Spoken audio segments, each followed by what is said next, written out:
Welcome back. The conversation has continued during the commercial break with all of my guests here in New York.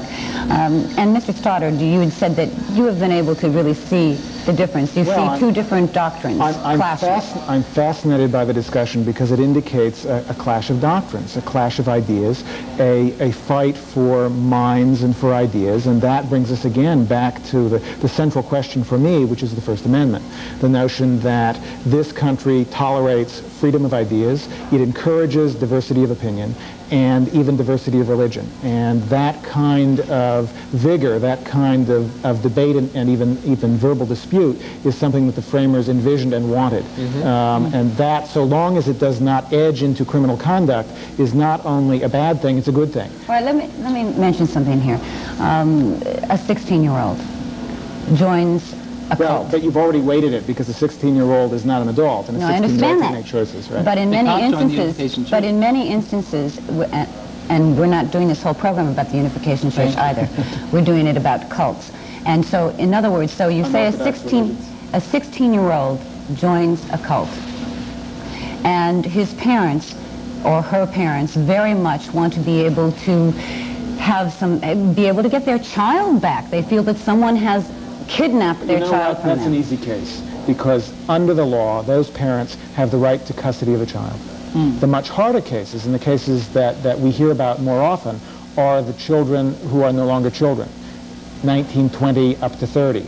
Those people are no longer under the legal custody of their parents, and therefore the law cannot force them to go back to their parents. A 16-year-old, the law can and should be able to force that child back to live with the parents. There's a strong constitutional presumption in favor of parental authority. Unfortunately, there are many minors in religious cults. Some groups are actively recruiting people under 18, some as young as 8 or 9 years old, and the parents or the grandparents do not have access to these children. In many cases, there are many Hare Krishna members, many who were recruited when they're 13 or 14.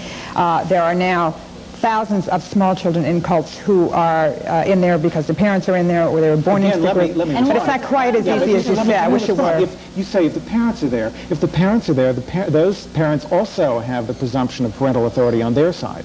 If you're talking about children who are underage, who are living outside their parents' custody in cults, those parents have the right to their child. Of course. And that's a matter of the law. It's unfortunately not the way it's working out. Well, but every circumstance may be different, but we have to remember that these are important constitutional principles that should be applied neutrally across the board in all circumstances. I have friends in the Unification Church who 30 years old have been kidnapped. I mean, that's way beyond the age of majority. I mean, it's still the same problem. Line 3, you're on the air. Go ahead, please. Hello, line 3. Yes. I would like to ask a question. I cannot hear the caller. I would like to ask a question, please. All right, let's try another line. Line 7, you're on the air. Go ahead, please. Hello? We're having a problem with the phones? Should I try another one?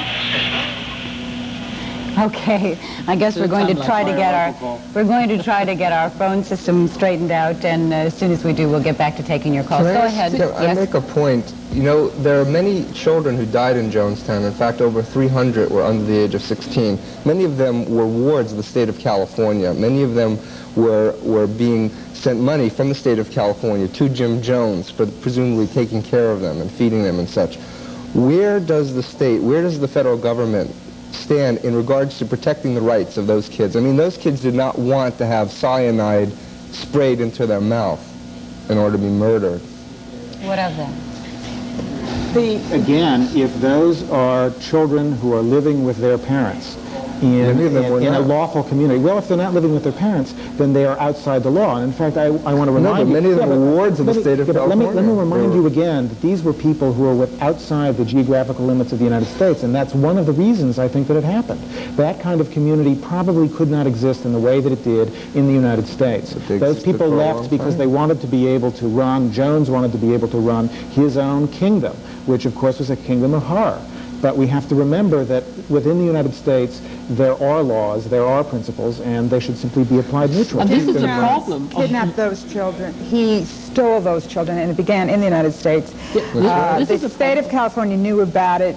they didn't act on it. It was a very unfortunate case. But I would like to point out that there are thousands of small children in cults now with their parents, perhaps, and this complicates the issue, who are being abused. And I believe the state has a right, an obligation to go in and do something about this abuse, such as this case in Vermont. Yeah, well, my analysis is that the state had the right to do that. They've been trying to investigate the group now for quite a while. They have overwhelming examples of abuse. It's a fact of life in that group. Hitting little kids with a huge stick regularly. And for One girl was beaten for 7 hours. A regular, and they admit it, they don't deny it, that they are doing this out of love to punish them so that they may come to God. Because I'm not trying to bait you, but I'm trying to understand. No, this is facts. At what point does corporal punishment, that is spanking, become child abuse? Because that's an important distinction. When do we know? When can the state step in? Presumably, spanking a child every few days because that child misbehaves is not child abuse. At what point does it become child abuse? Well, it's a hard question. This is, of course, a very difficult question. There are several cults where the point was crossed when the children have died, and there are many examples of this. Also, there are examples not only of beating to death, but medical neglect. This is also true in the Vermont group. And they never saw doctors. That is a crime, and it should be there's a group called the Faith Assembly. It's centered in the Midwest. Whether or not it's a cult is a question of semantics. Many former members say it is. There have been about 83, that was as of about a year ago, people who have died, most of them children, through medical neglect. So you have not only physical abuse, you have sexual abuse, you have medical neglect, you have not going to doctors, you have no education in many cases. These are clear areas where I believe the state should go in to protect children. It's a very complicated question, and that's why I feel very resentful that people like these two will try to lump together child beating in Vermont, Jim Jones, and suicide in Guyana, and the Unification Church all together under a very convenient word and say cult, they're all bad. You might have even noticed it. There was hundreds of children in Guyana, and the Unification Church now has hundreds of children. Just lumping it all together. This, I feel, are the colors of bigotry. These, I really feel, are the Jewish people who, unfortunately, historically have been the people who have suffered tremendously against bigotry, now two Jewish people using the same sort of smear tactics against a church like my own, the Unification Church. At least Farrakhan has the goodness to try to retract some of his more extreme statements, but he will sit there and say brainwashing, mind control. He will use these words, he will throw these words out as if they're well accepted, well understood elements of the Unification Church. It's very much the colors painting the picture of bigotry. It's pure, simple bigotry. You just called two of my guests bigots, and I think it only fair to allow them to respond. Ms. Rudin? Well, they called me brainwashed. No, we never called you brainwashed. You have a charming accent, you can be.